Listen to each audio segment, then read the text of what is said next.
Hi everyone, my name is Carlo Berardi and I'm a PhD candidate at the University of Michigan in the Department of History of Art. Previously, I was in Pisa, in Italy, where I obtained both my BA in Cultural Heritage Studies and my MA in Medieval Archaeology.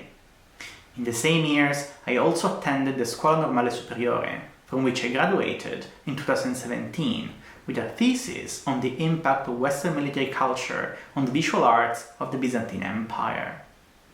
My dissertation project, tentatively titled Translating Chivalry, the Ethics and Aesthetics of Warfare in the Age of the Comneni, 1081 to 1185, likewise explores the cross-pollination of ideas surrounding strategies of aristocratic self-representation and the reframing of the visual and literary discourse around martial values in the 12th century Mediterranean.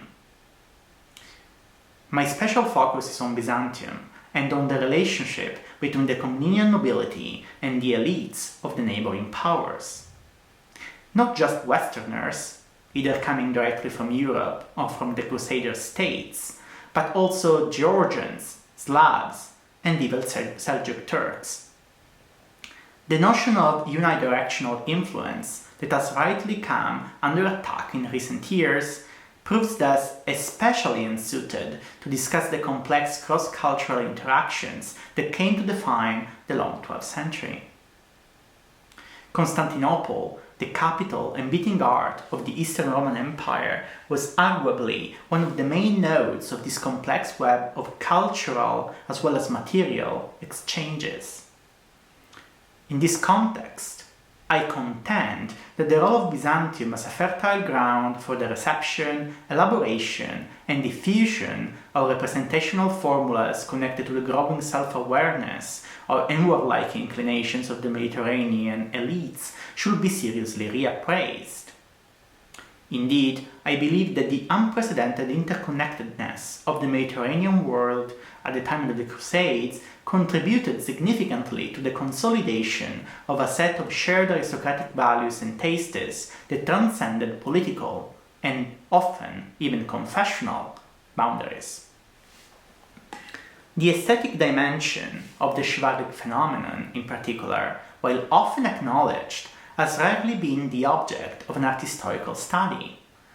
This is all the more surprising when one realizes that in the English language the word chivalry, in opposition to knighthood with its socio-political connotations, is meant to evoke both moral perfection and aesthetic refinement.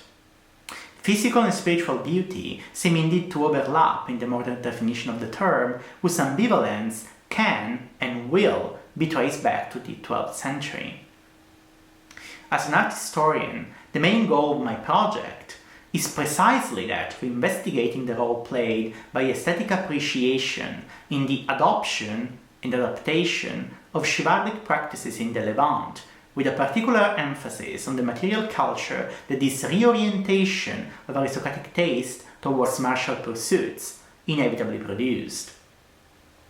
Unfortunately, very few weapons and pieces of armor dating from the 12th century survive intact to this day, and almost none from the Byzantine Empire proper. But we can still get a sense of what the general impression of these glittering warriors should have been by looking at the idealized depiction that do survive. They appear in a wide variety of media: metalwork, ivory and soapstone, enamel, monumental and miniature painting, and iconographical contexts, as kite shields, chainmail, and couched lances are attributed almost indifferently to allegorical figures, biblical characters, and even classical heroes. The most striking and ubiquitous representations are arguably those of the warrior saints. Heraldic devices, silken surcoats, gilded chainmail, each and every descriptive trope of the chanson de geste and of the chivalric romances finds its exact counterpart in a number of 12th century depictions of these holy figures.